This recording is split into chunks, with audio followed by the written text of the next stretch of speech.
In Malaysia's criminal history, few tragedies have left as deep a scar as the murder of Chiik Yap. It is a story that begins with the simple act of two sisters going for a jog, and it ends with nearly 2 decades of grief, courtroom battles, and a nation demanding justice against the weight of privilege and power. It is not just the story of one woman's brutal death. It is the story of a family's relentless refusal to give up, even when the system itself seemed to turn against them. And it is a reminder that sometimes justice is not given easily. It must be fought for, step by painful step. Chiik Yap was born in 1981, the third of 5 children in a Malaysian Chinese family from Kedah. Life for the Yaps was never easy. Money was scarce, opportunities limited, but Chiik stood out from an early age. Bright, determined, ambitious, she carried herself with a quiet confidence that made her family believe she would achieve great things. She studied hard, excelled in sports, and carried herself with a natural kindness that made her both admired and loved.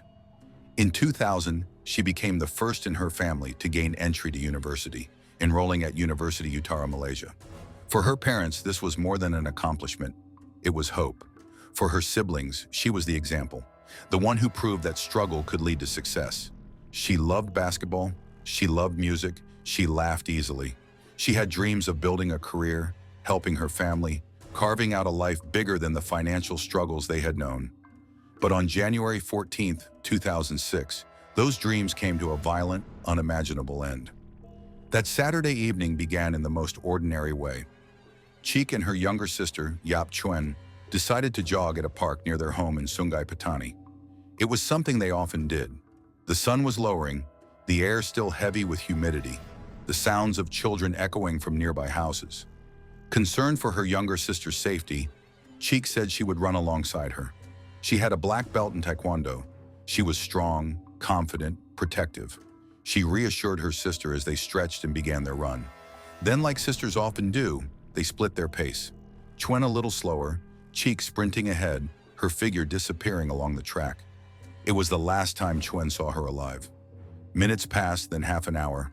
When it was time to regroup, Chiik was gone. Chuen began to search, calling out her sister's name, walking further than usual, her pulse quickening with unease. And then she saw it. One of Chiik's shoes, lying by the roadside. Next to it, a dark stain on the ground. Blood. Panic took over. She ran to a security guard at the nearby club, begging for help, pointing to the blood.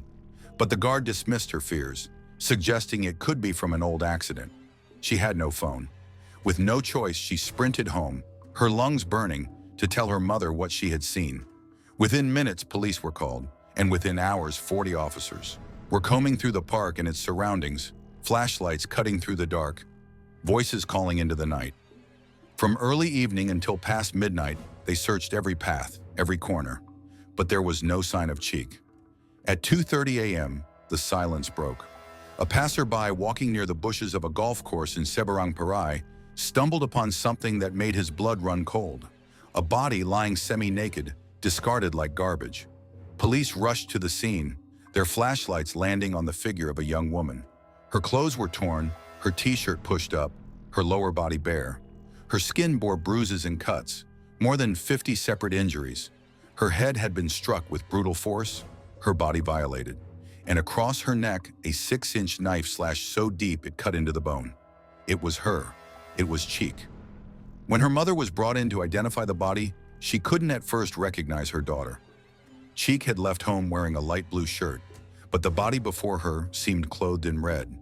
Then in horror, she realized why. The shirt had been soaked through with blood. Her father's grief turned to rage. He screamed in despair, his words captured in reports that would be quoted for years.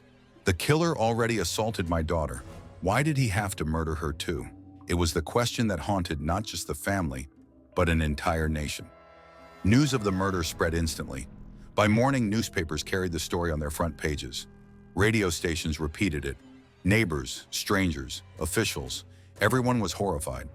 Chiik Yap's name became a symbol overnight, a young woman whose life was stolen in cruelty and whose killers must be brought to justice. Police immediately formed a task force. Witnesses reported a suspicious black Proton Wira speeding from the park that night. Investigators questioned employees of the nearby golf club, arrested foreign workers, even detained a man they believed suspicious. But one by one, DNA tests cleared them all. The blood stains, the traces, they belonged to no one in custody. Leads dried up. Days turned into weeks. The case went cold. But the Yap family refused to let it fade. They held press conferences, spoke to reporters, demanded answers. They printed posters, organized gatherings, begged the authorities not to forget their daughter.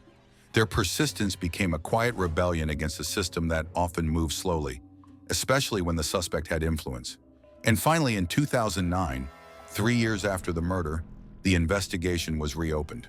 This time, forensic science had advanced, DNA testing had improved, and the results were damning.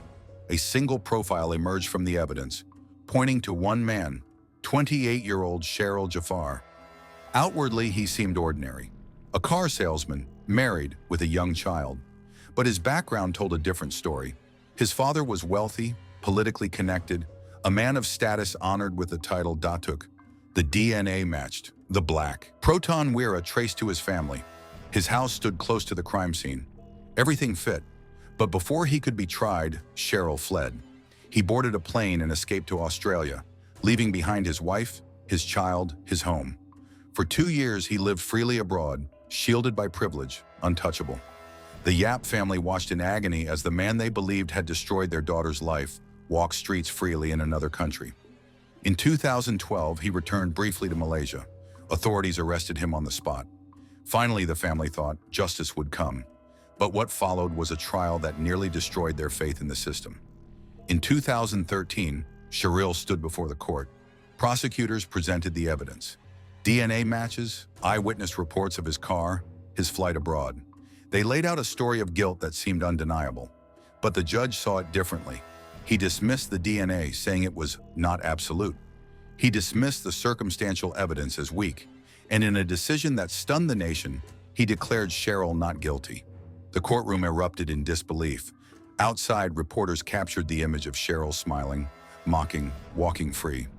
Inside, the Yap family crumbled. Her father nearly collapsed, and at one point, overcome by grief, tried to throw himself from a courthouse balcony. He was restrained, sobbing, screaming that justice had died. Public outrage exploded. Across Malaysia, people protested. 55,000 signed petitions demanding a retrial. The case became a rallying cry for ordinary citizens who saw it as proof of how privilege could shield the guilty. The government could not ignore it. Prosecutors filed an appeal. And in 2014, the Court of Appeal delivered a stunning reversal. The acquittal was overturned. A retrial was ordered. Hope returned. In the retrial, Sharil attempted a grotesque defense. He claimed he had met Chiik that night, that she had agreed to sex in his car for money, and that she left alive. It was a desperate attempt to smear her reputation, to paint her as something she was not. The nation reacted with fury. Prosecutors destroyed his claims with evidence.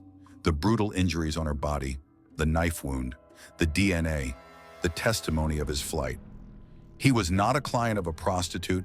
He was a predator who abducted, assaulted, and murdered. In August 2015, 9 years after her death, justice was served. Sharil Jaffar was found guilty of rape and murder. He was sentenced to death. For years, he tried to escape the sentence. He appealed in 2016. Denied. He appealed again in 2018. Denied. In 2023, when Malaysia abolished the mandatory death penalty, he seized the opportunity, petitioning for his sentence to be reduced to 30 years. But prosecutors fought back. They argued his crime was exceptional, an act of cruelty that demanded the highest penalty. And in May 2024, the court upheld the death sentence. Nearly 2 decades after Chiik Yap was killed, the legal battle was finally closed. For the Yap family, it was not victory, it was survival. They had spent 18 years trapped in grief, fighting against walls of power, watching the man who destroyed their daughter twist the truth and mock justice.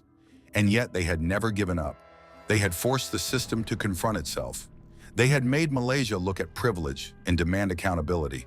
But no verdict could bring back Chiik. She was 25 years old. She was bright, kind, determined. She had a future. She had dreams. And all of it was stolen. Her story became a warning that justice can be fragile, that wealth and power can bend systems, and that only persistence, unyielding, painful persistence can force truth into the light. For Malaysians, the name Chiik Yap is remembered not just for the horror of her murder, but for the courage of her family, for the image of her father collapsing in a courthouse, screaming for justice, for the mother who could barely recognize her own daughter's body because the blood had soaked her clothes red, for the sister who found a shoe and a stain of blood on the road, and who will never forget that moment. This case is not only about one man's cruelty, it is about a family's love. It is about the power of ordinary people to demand justice even when privilege seems unbreakable. It is about the truth that sometimes justice is not swift, not easy, not guaranteed. But it is worth fighting for. You've just heard the story of Chiik Yap, one of Malaysia's most haunting murder cases. But what do you think? Was this only about one man's monstrous cruelty? Or was it also about a system that nearly let privilege protect him? Share your thoughts in the comments. I'll be reading them all. And if you want more stories like this one, don't forget to subscribe to Crimenest, where every week we uncover true crime cases from across Asia and beyond. Cases that reveal not only the darkness of crime, but the strength it takes to fight back. Until next time, stay safe.